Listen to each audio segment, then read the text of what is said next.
দর্শক, আমি জান্নাতুন নাইম, আপনাদের সবাইকে স্বাগত জানাচ্ছি মুক্তমঞ্চে। আমাদের এই অনুষ্ঠানের পৃষ্ঠপোষক ইস্পাহানী মির্জাপুর চা, এবং আজকে আমরা কথা বলবো যে আসন্ন বাজেটটি ঘোষিত হতে যাচ্ছে আগামী বৃহস্পতিবার, তার বিভিন্ন দিক নিয়ে। এবং কথা বলতে আজকে আমাদের সাথে স্টুডিওতে রয়েছেন অর্থনীতিবিদ, লেখক এবং ইউএনডিপির মানব উন্নয়ন প্রতিবেদন দপ্তরের সাবেক পরিচালক ডক্টর সেলিম জাহান। ডক্টর সেলিম জাহান, আপনাকে স্বাগত এবং অসংখ্য ধন্যবাদ স্যার যে আমাদের আমন্ত্রণে সাড়া দিয়ে স্টুডিওতে আসলেন। কেমন আছেন আপনি? স্যার, আপনার বিভিন্ন লেখালেখি আমি পড়ছিলাম, আপনি তো অনেক লেখেন বিভিন্ন পত্রিকাতে। তো শুরুতে একটু আপনার মূল্যায়নটা জানতে চাচ্ছিলাম যে সরকার যখন এই বাজেটটি ঘোষণা করতে যাচ্ছে, ঠিক কতটা সংকটময় অবস্থায় রয়েছে বাংলাদেশের অর্থনীতি?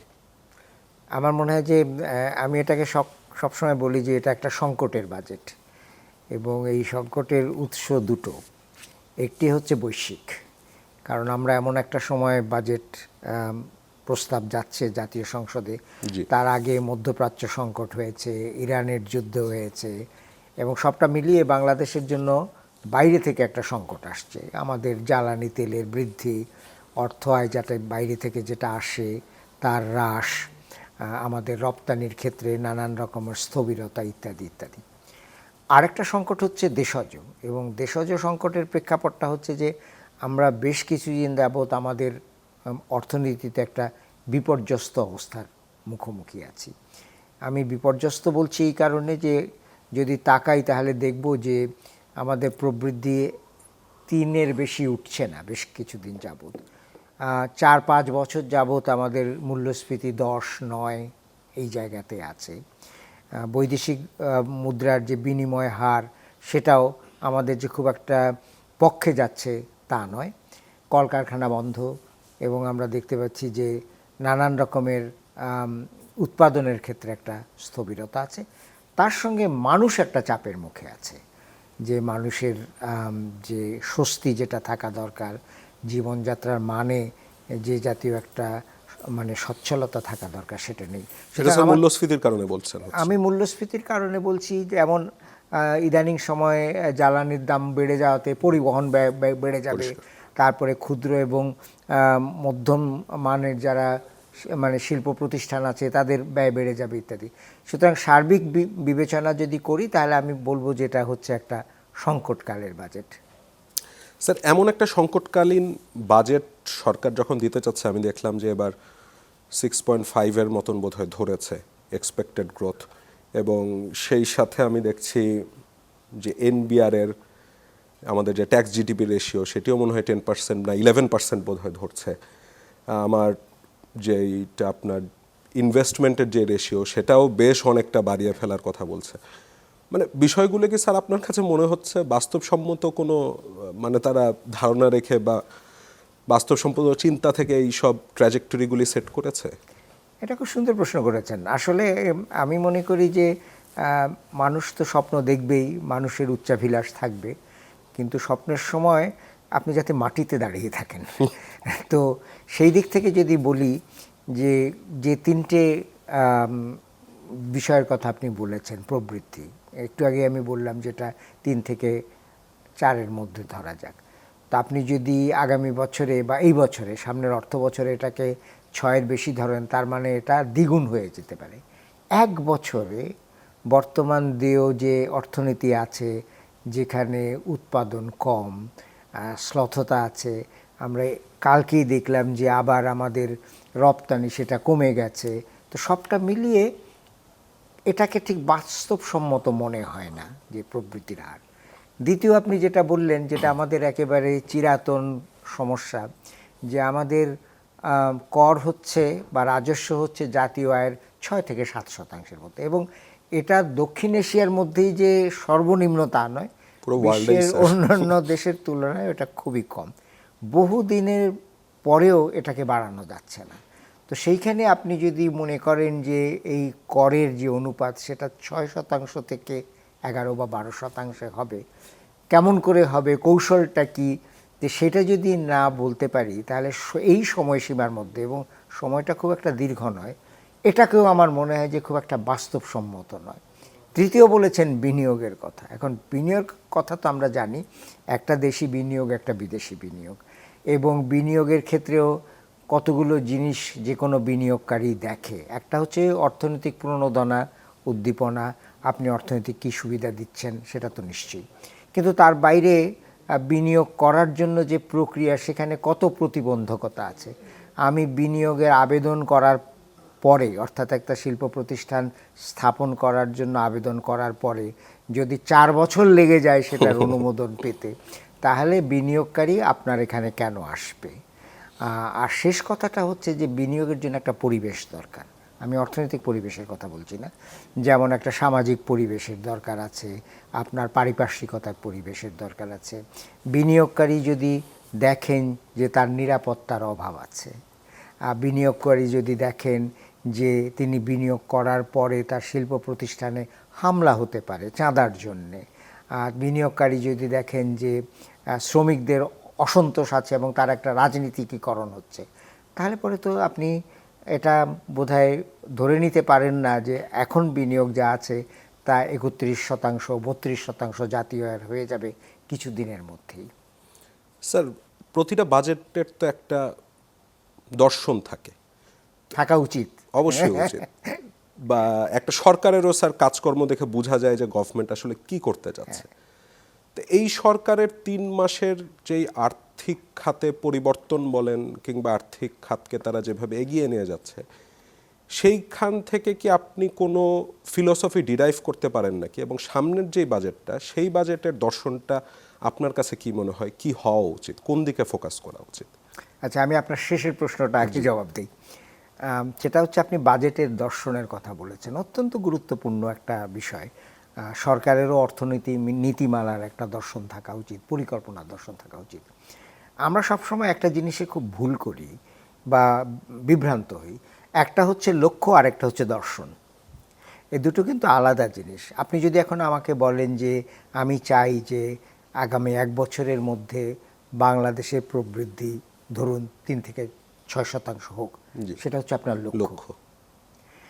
এখন যদি আপনি জিজ্ঞেস করেন এটা দর্শন বলতে আপনি কি বোঝান, আমি দর্শন বলতে বোঝাবো যে এই যে 6% আপনার প্রবৃদ্ধি হলো, এটা কি আপনি মানুষের কল্যাণের কাজে ব্যয় করবেন, মানুষের সামাজিক সেবার কাজে ব্যয় করবেন, নাকি এটা দিয়ে আপনি একটা আরও প্রবৃদ্ধি ভিত্তিক একটা অর্থনৈতিক কর্মকাণ্ড করবেন? সেটা হচ্ছে আপনার দর্শন। তো এটা যদি আমি মনে রাখি যে এটা হচ্ছে আমার দর্শন, তাহলে বাজেটের প্রাক বাজেট যে আলোচনাগুলো হচ্ছে তাতে অর্থমন্ত্রী যে সমস্ত কথা বলেছেন তাতে আমি একটা দর্শন দেখতে পাই, এবং আমার যদি ভুল না হয়ে থাকে তাহলে দর্শনের মূল কথাটা হচ্ছে যে বাজেটের এবং এই বর্তমান সরকারের অর্থনৈতিক ক্রিয়াকর্মের আসল দর্শন হচ্ছে মানুষের জীবনমানের উন্নয়ন। এটা বারবারই নানান বক্তব্যে অর্থমন্ত্রী বলেছেন, সরকারের যারা উচ্চ পর্যায়ে আছেন তারা বলছেন।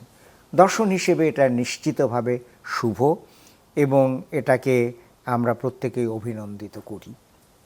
কিন্তু তার সঙ্গে যদি আপনি এবার বাস্তবতার দিকে যান, তাহলে পরে এই যে প্রাক বাজেট আলোচনাতেই আবার আপনি দেখবেন যে বড় বড় শিল্প প্রতিষ্ঠান যারা আছে তারা বেশ জোরে সোরে কতগুলো দাবি জানাচ্ছে, যেমন আমাদের উপরে কর বসানো হলে পরে আমাদের ব্যবসা বন্ধ হয়ে যাবে, বা আমাদের নানান রকমের কর ছাড় দিতে হবে বা ইত্যাদি।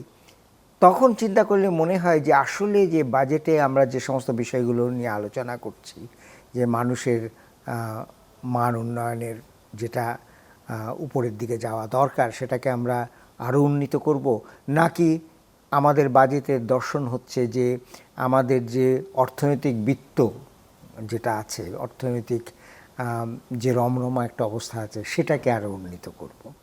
এই জায়গাটাতে এসে কিন্তু আমার কাছে খুব জিনিসটা পরিষ্কার মনে হচ্ছে না, যে একদিকে কথা যেটা বলা হচ্ছে, অন্যদিকে যে সমস্ত বিষয়ে আমরা আলোচনা শুনছি। তো এখান থেকেই আমি বলতে চাই আপনার প্রশ্নের সূত্র ধরে যে বাজেট আমার কাছে শুধু একটা অঙ্কের ব্যাপার না। আপনার আয় কত, ব্যয় কত, ঘাটতি কত, কোথায় আপনার বরাদ্দ যাবে, কোথায় বরাদ্দ কমে যাবে, সেটা তো একটা প্রায়োগিক ব্যাপার, এটা কোনো আঙ্কিক ব্যাপার নয়। বাজেটের আসল উদ্দেশ্য হচ্ছে যে আপনি সরকার ব্যয় করছে এবং সেই ব্যয়ের জন্য আয়ও আনছে, সেটা হচ্ছে মানুষের জীবনটাকে আরও সুন্দর করার জন্য। এবং যে কোনো বাজেটে একটা বিশেষ লক্ষ্য থাকা দরকার যে মানুষের জীবনের স্বস্তি যাতে আসে। বর্তমান সময়ে এটা আরও বেশি গুরুত্বপূর্ণ, কারণ আপনি আমি বলছি যে দেশ খুব চাপের মুখে আছে, দেশের মানুষ আরও বেশি চাপের মুখে আছে। সেটা মূল্যস্ফীতির চাপ, পরিবহনের চাপ, এবং সবচেয়ে বড় জনগোষ্ঠীটাই স্যার চাপের উপর আছে। সবচেয়ে বড় জনগোষ্ঠীটা চাপের মুখে আছে। সেটা শুধু মধ্যবিত্ত, নিম্ন মধ্যবিত্ত নয়, প্রান্তিক মানুষও কাজ পাচ্ছে না, আপনার আয়ের সঙ্গে ব্যয়ের সঙ্গতি নেই, ভারসাম্য রাখতে পারছে না। আপনি জ্বালানির মূল্য যখন বাড়াবেন তখন যে শুধুমাত্র শিল্প প্রতিষ্ঠান তার উপরে নেতিবাচক প্রভাব পড়বে তার তো নয়, আপনার গৃহস্থালিতে নেতিবাচক প্রভাব পড়বে আপনি যদি গ্যাস ব্যবহার করেন। পরিবহন খাতে যারা মনে করা যাক অটোরিকশা চালান তাদের উপরে একটা চাপ পড়বে। সেচের জন্যে, সেচ যন্ত্রে আমরা কিন্তু জ্বালানি ব্যবহার করে থাকি, সেখানে একটা প্রভাব পড়বে। সুতরাং আমার মনে হয় যে এই বিষয়গুলো মনে রেখে যদি সত্যি মানুষের জীবনযাত্রার যে মান তাকে আমরা উন্নীত করতে চাই, এই দর্শনটাকে পরিষ্কার করা দরকার এবং তার জন্য কি কি করা দরকার সেই জিনিসটা বাজেটে থাকা দরকার। পরিষ্কার। বিএনপির স্যার এই 3 মাসের অর্থনৈতিক কর্মকাণ্ড আপনি কিভাবে মূল্যায়ন করেন? আমি প্রথমেই কোনো কি ভিশন দেখতে পেয়েছেন নাকি এখনো পর্যন্ত? আমি প্রথমেই বলে নিতে চাই যে এই ব্যাপারে একটা জিনিস বোধহয় বলে নেওয়া দরকার যে বিএনপি সরকার ক্ষমতা গ্রহণের অল্প দিনের মধ্যেই একটা বৈদেশিক সংকটের মধ্যে পড়েছে, সেটা আমাদের মেনে নিতে হবে। তো সেই বৈদেশিক সংকটের একটা জিনিস ছিল যে জ্বালানির যে একটা অপ্রতুলতা এবং জ্বালানির একটা ঘাটতি, এবং একটা সময় আমরা দেখেছি যে ধরা যাক যে বিভিন্ন পেট্রোল স্টেশনের সামনে লম্বা গাড়ির সারি দেখেছি, তো সেটা থেকে একটা উত্তরণ আমরা দেখেছি, তো সেটাকে আমরা সাধুবাদ জানাই নিশ্চয়ই। কিন্তু সেই সঙ্গে সঙ্গে আমার মনে হয় যে তাৎক্ষণিক একটা সমস্যা হয়তো এখানে মিটেছে, আমি এটা উদাহরণ হিসেবে ব্যবহার করছি। কিন্তু দীর্ঘমেয়াদে কি চিন্তা করা দরকার? দীর্ঘমেয়াদে চিন্তা করা দরকার যেটা বাংলাদেশের নেই, সেটা হচ্ছে যে সমস্ত পণ্য বা পণ্য সামগ্রী আমাদের জন্য অত্যন্ত প্রয়োজনীয়, সাধারণ মানুষের জন্য প্রয়োজনীয়, আমাদের অর্থনৈতিক কর্মকাণ্ড, আমাদের যাপিত জীবনের জন্য প্রয়োজনীয়, তাদের একটা কৌশলগত মজুদ থাকা দরকার। মজুদ বলতে আমরা সবসময় বলি আমাদের জ্বালানির 3 মাসের মজুদ আছে, কিংবা আমাদের বৈদেশিক মুদ্রার 5 মাসের মজুদ আছে। সেটা তো কৌশলগত মজুদ নয়। আপনার জ্বালানির ক্ষেত্রে, সারের ক্ষেত্রে, খাদ্যের ক্ষেত্রে যেগুলো আমাদের জন্য অপরিহার্য, তার জন্য একটা কৌশলগত মজুদ থাকবে, যাতে মূল্যস্ফীতি দেখা দিলে বা বাইরের অর্থনীতিতে কোনো না কোনো রকমের সংকট দেখা দিলে যেটা আপনার নিয়ন্ত্রণের বাইরে, আপনি এই মজুদটাকে ব্যবস্থাপনার মাধ্যমে আপনার মূল্যটাকে ঠিক রাখতে পারবেন, জনগণকে স্বস্তি দিতে পারবেন। এই প্রসঙ্গে যদি এবার আপনার প্রশ্নে আসি যে বর্তমান সরকারের এই 100 দিন 180 দিনে দিক নির্দেশনা কি পেয়েছি, আমার মনে হয় যে ব্যাপারে একটা দিক নির্দেশনা আমি লক্ষ্য করেছি সেটা হচ্ছে যে সামাজিক সুরক্ষাকে একটা বড় ভূমিকা দেওয়া হয়েছে। ফ্যামিলি কার্ড, কৃষক কার্ড, হ্যাঁ, ফ্যামিলি কার্ড, কৃষক কার্ড, কৃষকের ঋণ মৌকুফ ইত্যাদি। এবং আমি মনে করি যে সেখানে সামাজিক সুরক্ষাকে, সেটা তাদের নির্বাচনী প্রতিশ্রুতিতেই ছিল, কিন্তু তার বাইরেও তার একটা ভূমিকা আছে। এটা যে শুধুমাত্র একটা সামাজিক সুরক্ষার বলয় তৈরি করা তা নয়, আমি মনে করি যে এর কয়েকটা দিক আমাদের ভেবে দেখা দরকার। একটা দিক হচ্ছে এটা মূল জায়গায় যে এটা মহিলাদেরকে দেওয়া হচ্ছে। এখন মহিলাদেরকে যখন আপনি ফ্যামিলি কার্ডের মাধ্যমে সুবিধা দেবেন, আমরা প্রত্যেকেই জানি যে মহিলারা কিন্তু পুরুষদের চাইতে ভালো বিনিয়োগকারী এবং হিসাবী, এবং মহিলাদের দেওয়ার ফলে তারা যে শুধু ভোগ করবে পরিবারের জন্য তা নয়, তারা পরিবারের স্বাস্থ্য, শিক্ষা, ছেলে মেয়েদের স্কুলে পাঠানো, তাদের স্বাস্থ্যের ব্যাপারও লক্ষ্য করবে। সুতরাং আমি মনে করি যে এটা শুধুমাত্র সুরক্ষা নয়, এটা এক ধরনের মানব উন্নয়নে কাজ করবে। দ্বিতীয়ত আমি মনে করি যে এই যে ফ্যামিলি কার্ডের মাধ্যমে যে সুবিধাগুলো দেওয়া হলো, বা কৃষক কার্ডের মাধ্যমে কৃষককে যে জাতীয় স্বস্তি দেওয়া হলো, তার ফলে একটা অর্থনীতিতে একটা গতিময়তা আসবে, এবং সেখানে হয়তো প্রবৃদ্ধির ক্ষেত্রে, দারিদ্র্য নিরসনের ক্ষেত্রে, বৈষম্য কমার ক্ষেত্রে এগুলো একটা সাহায্য করবে।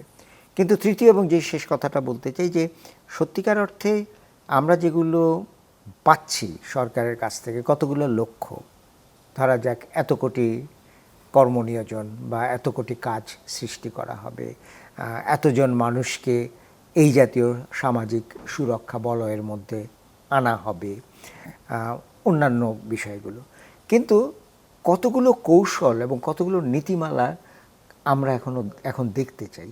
এই যে এতগুলো মানুষকে কর্মনিয়োজন করা হবে, কোথায়, কেমন, কিভাবে এক, আমরা দেখতে চাই যে এই যে বলা হচ্ছে প্রবৃদ্ধি মানে দ্বিগুণ করে দেওয়া হবে, কিভাবে, কোথায় এই প্রবৃদ্ধির চালিকা শক্তি হবে, কোথায় আমি বিনিয়োগ করলে পরে প্রবৃদ্ধি বাড়বে।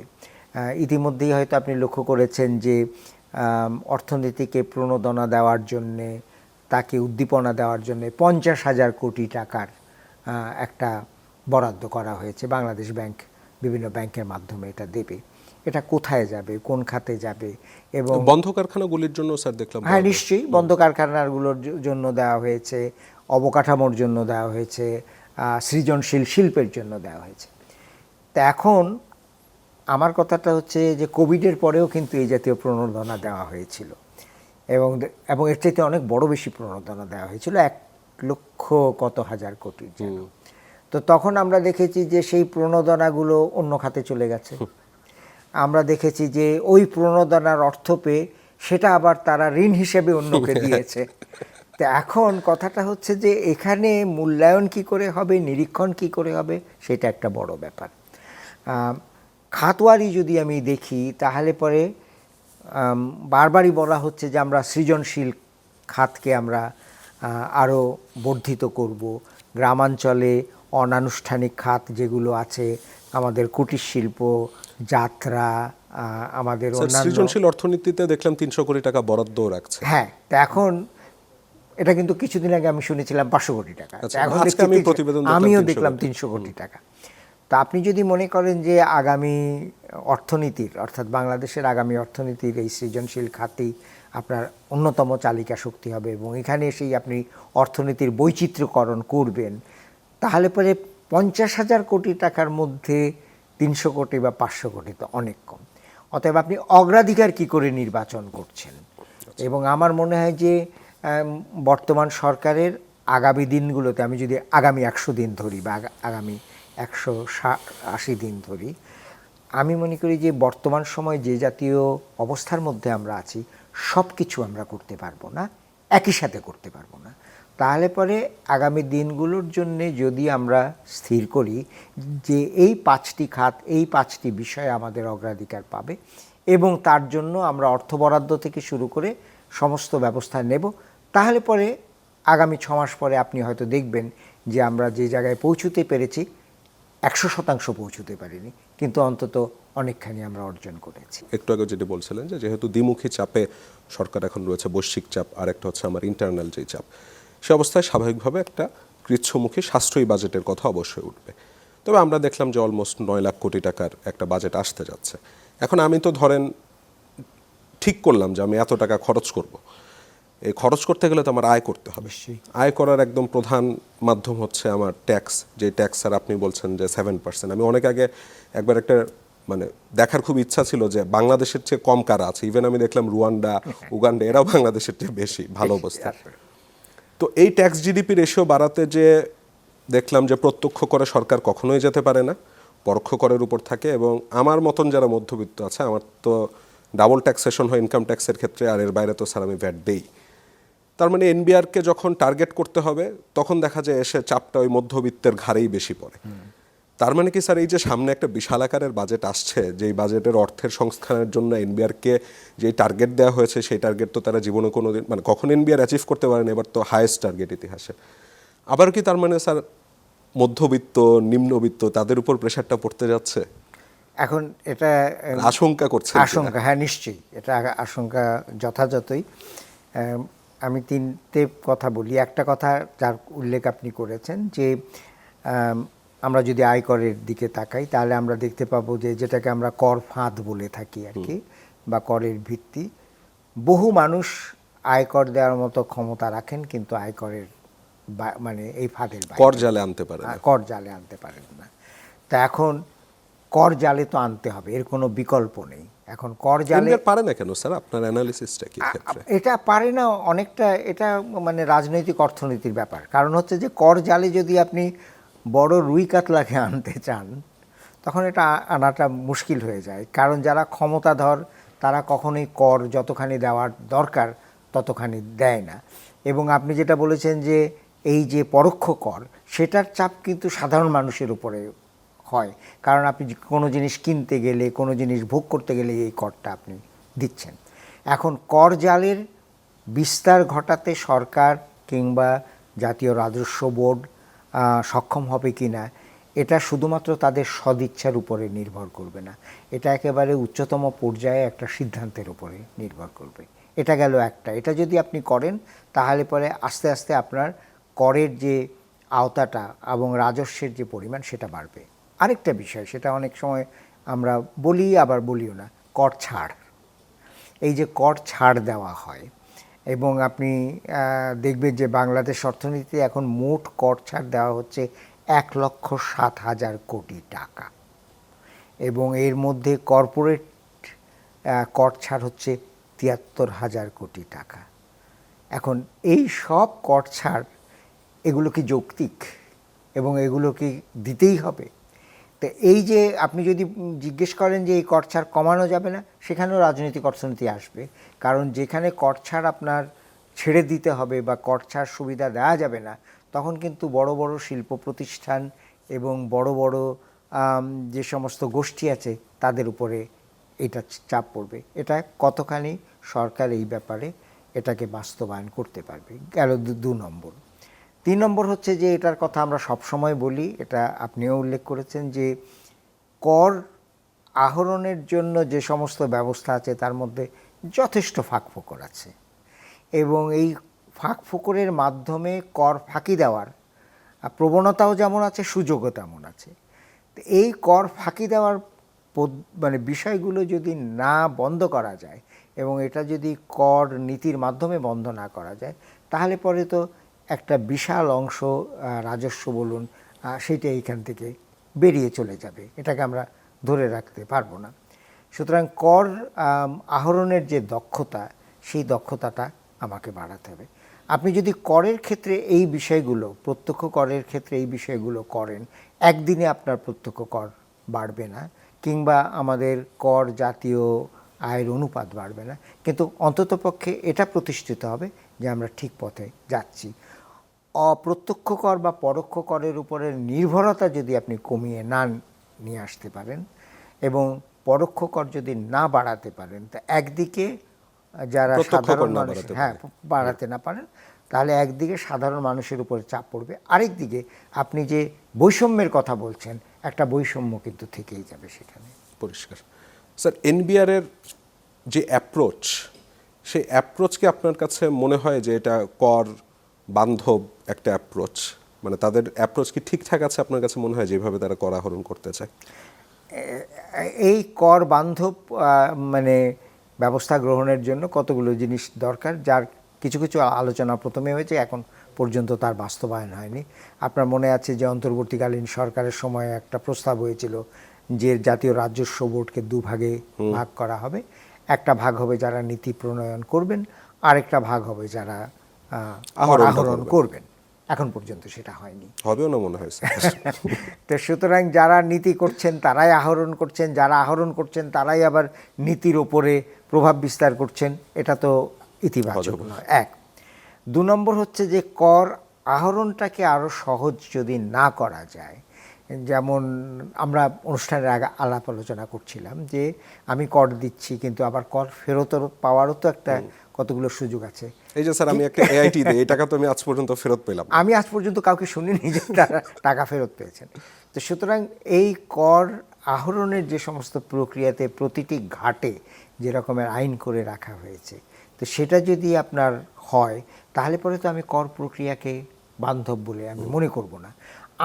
আমি কর দিতে অসুবিধে নেই, মানে সাধারণ মানুষও কর দিতে কোনো অসুবিধা নেই, কিন্তু জিনিসটাকে সহজতর করা হোক এবং দৃশ্যমান করা হোক। আমি অন্তত জানি যে কেন কর নেওয়া হচ্ছে, কোন জায়গায় নেওয়া হচ্ছে, কর কোথায় যাচ্ছে।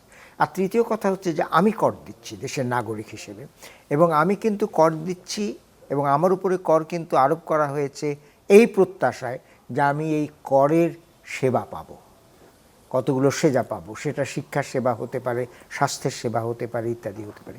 তা আমি যদি কর দিচ্ছি কিন্তু করের সেবা আমি পাচ্ছি না, আমার করে শুধুমাত্র রাষ্ট্রের পরিচালনা ব্যয় হচ্ছে, তাহলে পরে তো স্বাভাবিকভাবেই সেখানে কর ফাঁকি দেওয়ার একটা প্রবণতা আমার মধ্যে আসবে।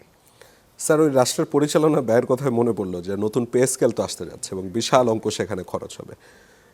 তা আমার এখনো মনে আছে লাস্টবার যখন পে স্কেল হলো, আমরা বেসরকারি চাকরিজীবী যারা ছিলাম তারা একটা ইমেন্স প্রেশারের মধ্যে পড়ে গেলাম, বিকজ ইনফ্লেশন তখন হঠাৎ করে ভয়াবহ ট্রিগার করলো। এবং তখন একটা কথা বলা হয়েছিল যে পে স্কেল বাড়ালে সরকারি অফিসারদের দক্ষতা আরও বাড়বে। তো সেই দক্ষতা কী বেড়েছে আমি জানি না। আমি বিভিন্ন সরকারি অফিসে যখন পরিচয় না দিয়ে সেবা নিতে গিয়েছি, মানে দক্ষতা আর ভোগান্তি কত দূরে এটা স্যার নিজেই দেখেছি। তো যাই হোক, এইবার যেই পে স্কেল, মানে যেটা আমার করের টাকায় সরকারি কর্মকর্তাদের যে বেতন হবে, এর যৌক্তিকতা আপনি কতটুকু দেখেন, এবং এই পে স্কেলটা বাস্তবায়নের পরে সাধারণ মানুষ, আমার মতন সাধারণ মানুষ বা অন্যান্য যারা আছে, তারা আরও বেশি চাপে পড়তে যাচ্ছে নাকি? শেষের কথা দিয়ে শুরু করে নিশ্চয়ই চাপের মধ্যে পড়বে, এবং এই যে সরকারি কর্মচারীদের বেতন এটা যদি বৃদ্ধি করা হয়, এটা মূল্যস্ফীতি বাড়াবে, এতে কোনো সন্দেহ নাই। আচ্ছা, আর দ্বিতীয় কথা হচ্ছে যে সরকারি কর্মচারীদের যে আপনার বেতন সেটা বাড়ানো হলো, বেসরকারি খাতে তো আর কিছুই বাড়লো না। তার ফলে যে একটা বৈষম্য কিন্তু আরও বাড়বে। সরকারি কর্মচারীদের বেতন সুযোগ সুবিধার সঙ্গে বেসরকারি খাতে যারা কাজ করছেন তাদের কিন্তু একটা বৈষম্য আছে এবং সেটা বাড়বে। তৃতীয়ত, আপনি যদি সরকারি কর্মচারীদের বেতনের যে কাঠামো যদি দেখেন, ওপরের দিকে যেভাবে বেড়েছে নিচের দিকে কিন্তু সেভাবে বাড়েনি। সুতরাং এই অবস্থাতে কিন্তু সেখানকার মধ্যেও আপনি একটা বৈষম্য একটা তৈরি করছেন। এই প্রসঙ্গে বলে রাখি যে এই যে বেতন বাড়ানো, এটা দক্ষতা বাড়িয়েছে কিনা, বাড়াবে কিনা, এটা যৌক্তিক কিনা, এই প্রশ্নে আমি একেবারেই যাচ্ছি না। আমি শুধু বলতে চাচ্ছি যে সরকারের কি স্যার সামর্থ্য আছে মনে হয় টাকা দেওয়ার? সেটা তো আরেকটা, কিন্তু প্রথম প্রশ্নটা হচ্ছে যে এটা কি বাড়ানোর জন্য প্রকৃষ্ট সময়? এখন কি না বাড়ালেই কি হতো না? কারণ এটা তো সত্যিকার অর্থে অন্তর্বর্তীকালীন সরকারের একটা সিদ্ধান্তের দায় আপনার উপরে এসে পড়েছে। তা আপনার এটা কি বাড়ানোই প্রয়োজন ছিল? আর আপনার প্রশ্ন যে এত বড় একটা ব্যয় যদি করতে হয় তো চাপ তো পড়বেই, এবং সেই চাপটাকে সামলাতে গিয়ে হয়তো আপনার অন্য জায়গায় আপনাকে ছাঁটাই করতে হচ্ছে, এটা তো হবেই। তেমনিভাবে আমি এটাও বলতে চাই যে বহু প্রকল্প আছে যে সমস্ত প্রকল্প এখন হয়তো না নিলেও চলতো। আমার মতে এখন এমন সমস্ত কাজে সরকারের মনোযোগ দেওয়া উচিত যেটা 1 উৎপাদনমুখী, 2 প্রবৃদ্ধি বাড়ায়, 3 সাধারণ মানুষের জীবনযাপনের মান বাড়ায়, 4 মানুষকে স্বস্তি দেওয়ার মতো একটা বিষয়ের সৃষ্টি করে। এই কটির জন্য যদি বাজেটটাকে আমরা পরিচালিত করি তাহলেই হলো। এই মুহূর্তে মর্যাদামূলক প্রকল্প, বিশাল প্রকল্প, প্রচুর অর্থের প্রকল্প, যেগুলোর মানে উৎপাদন সুবিধা কী হবে, উৎপাদন সুফল কী হবে, সেটা সম্পর্কে অনেক সময় আমরা নিশ্চিত নই, সেগুলোকে হয়তো আপাতত স্থগিত রাখাটাই বাঞ্ছনীয়। স্যার, আমরা বেসিক ইকোনমিক্সে একটা টার্ম শিখেছিলাম, স্ট্যাগফ্লেশন। দেশের অর্থনীতি কি স্যার এখন, মানে আমি উদাহরণ খুঁজতাম যে কোথায় আছে এখন স্যার, দেশের অর্থনীতি কি ওইরকম একটা জায়গাতে চলে গেছে বলা যেতে পারে? চলে গেছে, কারণ এই যে মনে করেন যে সাধারণত অর্থনীতিতে যখন খুব বেকারত্ব কম থাকে তখন আমরা জানি যে মূল্যস্ফীতিও কম থাকে, কারণ বেকারত্ব কম থাকা মানেই তো উৎপাদন বাড়ছে, যোগান বাড়ছে। তা এখন তো আমরা দুটোই দেখছি যে অত্যন্ত ঊর্ধ্বমুখী।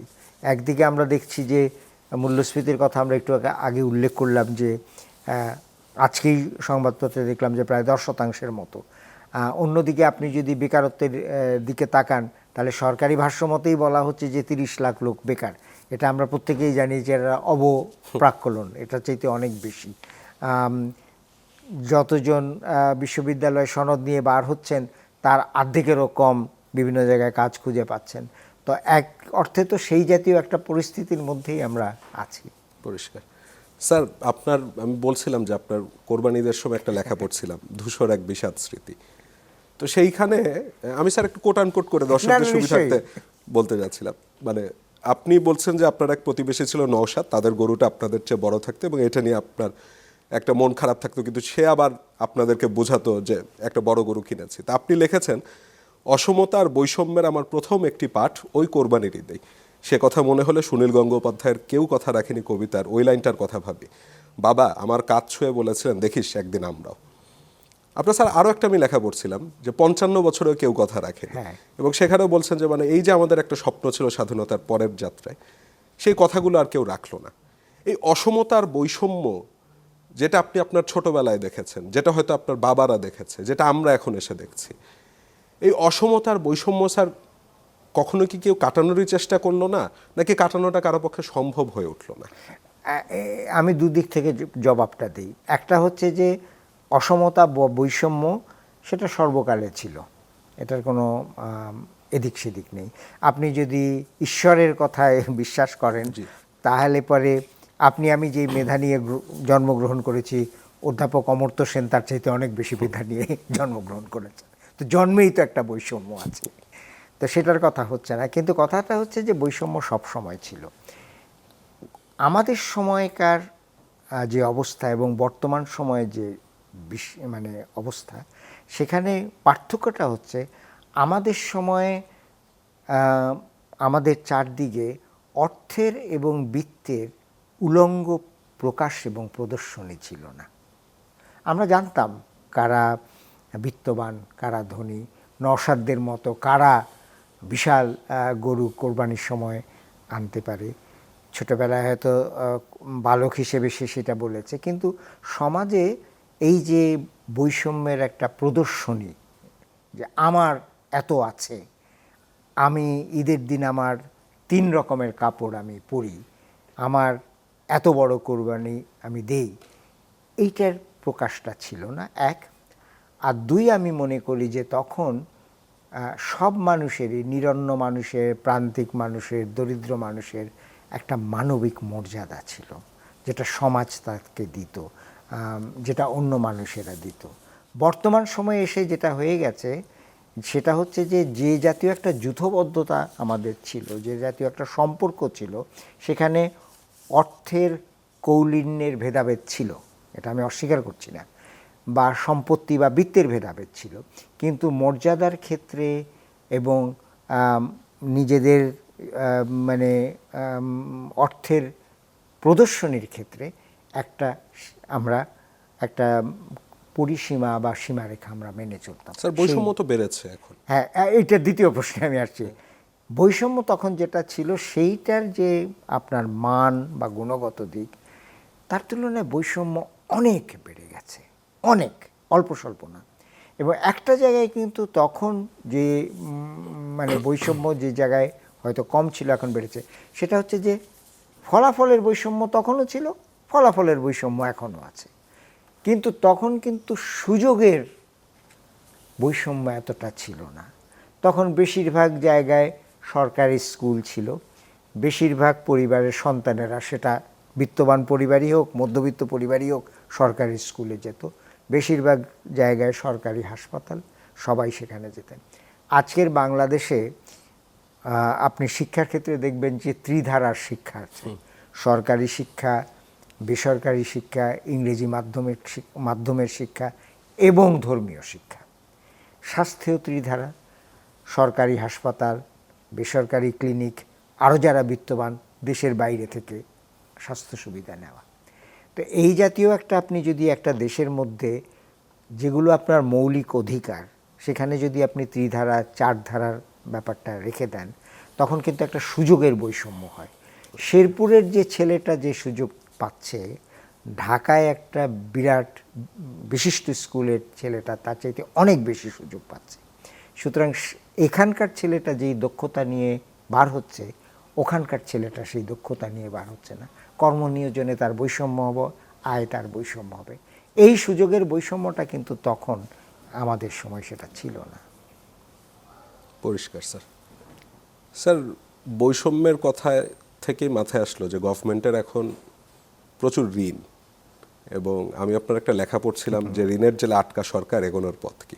এবং সেখানে স্যার আপনি তথ্য উপাত্ত দিয়ে দেখিয়েছেন যে আগামী 5 বছরে যে পরিমাণ ঋণ শোধ করতে হবে সরকারকে, তা স্বাধীনতার পরের যত ঋণ ছিল তার 2/3। তো এটা তো একদিনে হয়নি, মানে এই সরকারকে আমি এর দায় দিতে পারবো না, অনেক দিন ধরে হয়েছে। আমাদের রূপপুরের মতন বিশাল এক প্রকল্প হয়েছে, মানে অনেক বড় বড় প্রকল্প, কিছু ক্ষেত্রে লেট হয়ে গেছে প্রকল্পের, আমরা আউটকাম পাচ্ছি না, যে কারণে ইকোনমিতে কোনো ইম্প্যাক্ট নেই। বাংলাদেশ স্যার আসলে ঠিক কতটা বড় ধরনের সমস্যায় পড়তে যাচ্ছে, কারণ এই ঋণ সত্য হবে আমার টাকার থেকে শেষ পর্যন্ত, এবং গভর্নমেন্ট এই ক্ষেত্রে কি করতে পারে, নাকি ঋণের একটা দুষ্ট চক্রের মধ্যে অলরেডি পড়ে গিয়েছে?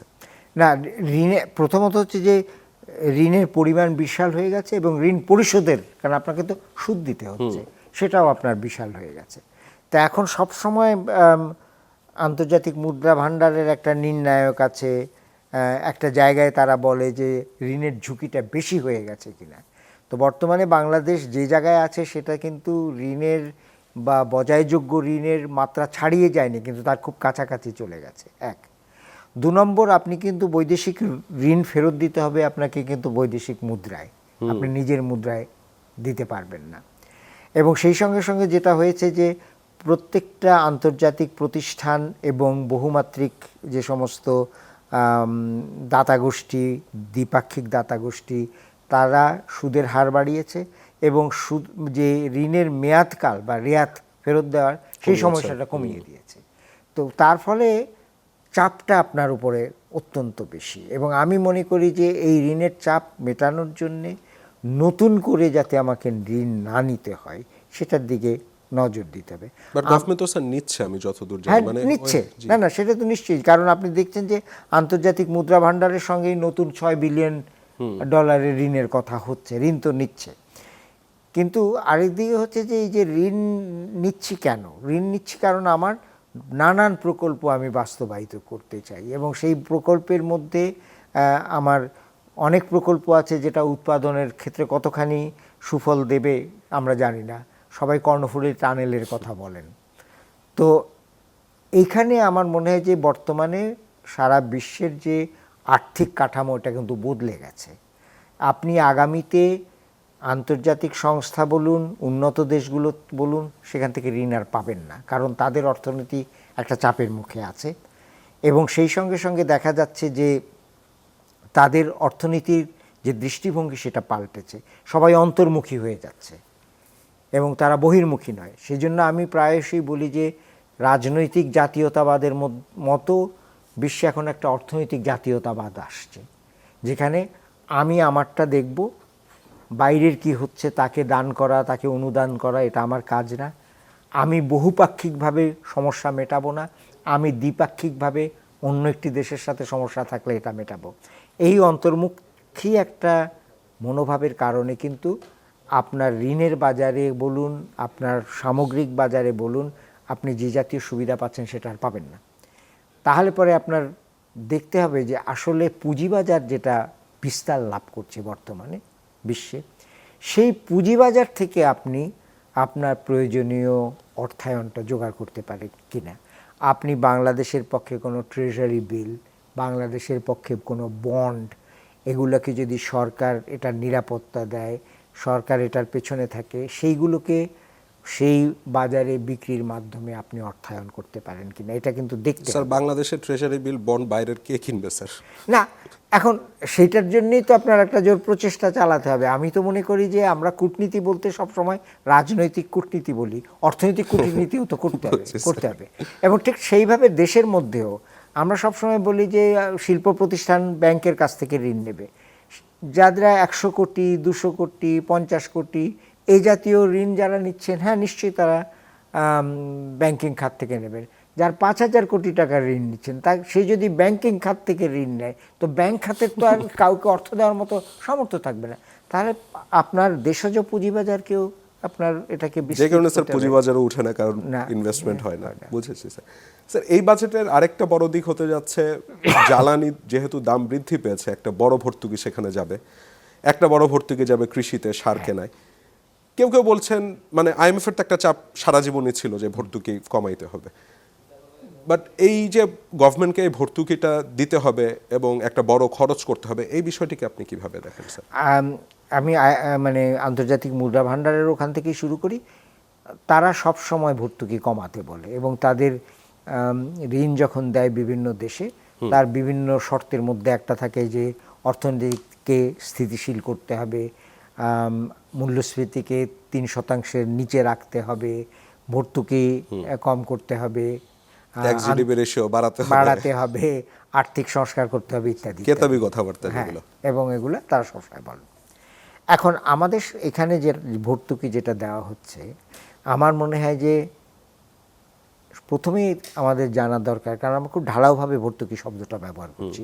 আপনি যদিও তার খাতোয়ারি বলেছেন, তা খাতোয়ারির মধ্যেও তো ভর্তুকি কাকে দেওয়া হচ্ছে সেই খাতের মধ্যেই এবং কতটুকু দেওয়া হচ্ছে সেটা যৌক্তিকতা কি, এই জাতীয় একটা মূল্যায়নের কিন্তু প্রয়োজন আছে। আমি যদি খাদ্য ভর্তুকির কথা বলি, বিশেষ বিশেষ গোষ্ঠীকে খাদ্য ভর্তুকি দেওয়া হচ্ছে। সাধারণ মানুষ তো খাদ্য ভর্তুকি পাচ্ছে না, সে কম দামে টিসিবি ট্রাকের পেছনে তাকে দৌড়াতে হচ্ছে। হ্যাঁ, তো তাহলে পরে এটার একটা মূল্যায়নের প্রয়োজন আছে, প্রথমত ভর্তুকির ব্যাপারে। দ্বিতীয়ত অনেকেই বলেন যে ভর্তুকি কমিয়ে ফেলতে হবে, একেবারে অর্ধেক করে ফেলতে হবে, ভর্তুকি তুলে নিতে হবে ইত্যাদি ইত্যাদি। ভর্তুকি কমিয়ে আনা দরকার, ভর্তুকি আস্তে আস্তে হ্রাস করা দরকার, আমি সেটা মানি। কিন্তু সবচেয়ে বড় প্রশ্নটা হচ্ছে বর্তমান সময়টাই কি তার জন্য উপযুক্ত সময় কিনা। কারণ হচ্ছে এখন যদি আপনি ভর্তুকি তুলে নেন বা এটাকে বিশালভাবে যদি কেটে দেন, তাহলে সবচেয়ে বড় ধাক্কাটাও পড়বে কিন্তু নিম্নবিত্ত এবং মধ্যবিত্তের উপরে।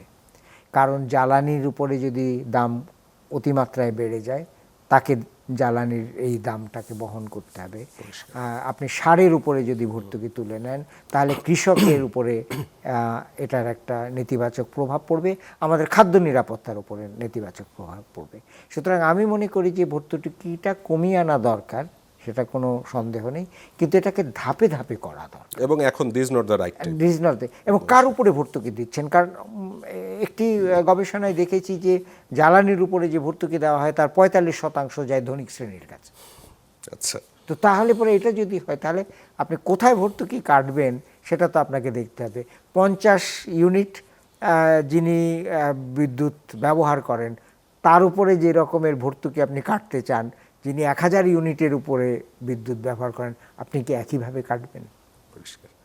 স্যার, আলোচনার প্রায় শেষে চলে এসেছিলাম, একটু আপনার ব্যক্তিগত জীবনে চলে যেতে চাচ্ছিলাম। স্যার, আপনার একটা লেখা পড়ছিলাম রবীন্দ্রনাথের অর্থনীতি চিন্তা, আবার একটু কোট করি। আপনি বলছেন যে বাংলা ও বাঙালির জীবনে যে মানুষ এককভাবে সবচেয়ে বেশি প্রভাব ফেলেছেন তিনি রবীন্দ্রনাথ। আমাদের জীবন ও সমাজের এমন কোনো দিক নেই যা তার চিন্তা চেতনা, রচনা বা বক্তৃতায় স্থান পায়নি। এক কথায় বলা চলে, বাংলা ও বাঙালির জীবনে রবীন্দ্র প্রভাব সর্বপ্লাবী। আপনার জীবনে কতটুকু প্রভাব রেখেছে? এটা খুব সুন্দর প্রশ্ন করেছেন। আপনি খেয়াল করে দেখবেন যে আমি একটা শব্দ ব্যবহার করেছি, সর্বপ্লাবী, সর্বগ্রাসী বলিনি, কারণ গ্রাসী মানে অন্য। রবীন্দ্রনাথ আমার জীবনে 3 দিক থেকে প্রভাব ফেলেছেন। একদিক হচ্ছে যে ভাষার দিক থেকে, শব্দের দিক থেকে, শব্দ চয়নের দিক থেকে, কিভাবে লিখি, কিভাবে আমি বিভিন্ন শব্দ ব্যবহার করি, সেই ব্যাপারে রবীন্দ্রনাথ একটা বড় প্রভাব ফেলেছেন এবং এই প্রভাব অন্য লেখকও ফেলেছেন, কিন্তু আমি মনে করি যে রবীন্দ্রনাথের প্রভাব অনেক বেশি। সত্যিকার অর্থে রবীন্দ্রনাথের ভাষা শব্দ ধার করে আমি উদ্ধার পেয়েছি। স্যার, আপনার তো বলতে হবে রবীন্দ্রিক বলয়ের বাইরে যে বহুদিনই তো কোনো সাহিত্যিক তৈরি হয়নি। নিশ্চয়ই। আর দ্বিতীয়ত হচ্ছে যে রবীন্দ্রনাথের আমাদের জীবনের নানান দিক, দুঃখের দিক, আনন্দের দিক, বিষাদের দিক, সেই দিকে আপনি যখনই রবীন্দ্রনাথের কাছে যাবেন আপনি কিছু না কিছু পাবেন। এমন কোনো দিক নেই যেখানে রবীন্দ্রনাথ কিছু বলেননি।